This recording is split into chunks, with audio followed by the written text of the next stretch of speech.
Handang-handa na ang lahat para sa kauna-unahang State of the Nation address ni President Rodrigo Duterte sa Lunes, Hulyo 25. Hindi katulad ng nakaugalian, hindi raw magiging catwalk para sa fashion show ang red carpet na ilalatag sa North Wing ng Batasang Pambansa dahil sa halip ng mga bonggang pananamit.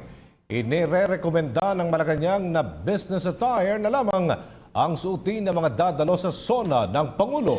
Samantala, bukan mo ang 17th Congress para pagbotohan ang magiging susunod na House Speaker.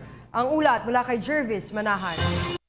Nakahanda na ang red carpet na ilalatag sa North Wing ng Batasang Pambansa para sa unang SONA ni Pangulong Duterte. Pero hindi na raw ito magiging catwalk para sa fashion show ng mga mambabatas. Patuloy din ang last-minute na pagkukumpuni sa main entrance ng plenary hall para naman sa pagdagsa ng mga tao sa Lunes.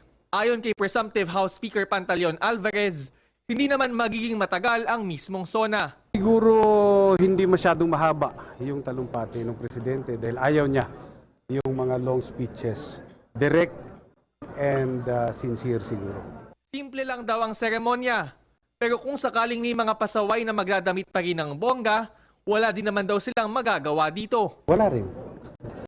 Well, bahala ka na, di ba? I mean, kung maging overdress ka doon, I mean, carry mo yan, problema mo yan. Mahigit 3,000 ang kapasidad ng plenary hall at inaasahang mapupuno ito. Bago ang mismong SONA, bubuksan muna ang 17th Congress para pagbotohan ang magiging susunod na House Speaker. Nakalalamang na si Alvarez dahil nanumpa na ang 100 kongresista sa PDP laban at tiyak na susuporta sa kanya. Inaasahang makakalaban niya sina Quezon City 4th District Representative Sonny Belmonte dahil hindi umanib sa mayorya ang Liberal Party at si Quezon Representative Danny Suarez ng una. Talo ay otomatikong magiging minority leader. Dahil marami na ang nasa majority, inaasahang papabilis ang pagpapasa ng mga batas na nasa legislative agenda ni Pangulong Duterte. Kabilang na dito ang batas kaugnay ng Constitutional Convention para maisulong ang federalism, ang pagbibigay ng emergency powers para masolusyonan ang trapiko sa Metro Manila, at ang pagpapasa ng death penalty, mga bagay na inaasahang babanggitin sa SONA ng Pangulo.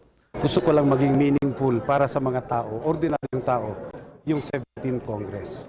Kung ano yung mga kailangan ng mga kababayan natin mahihirap, lalo na sa probinsya, sana yun ay matuunan natin ng pansin sa pamamagitan ng legislation.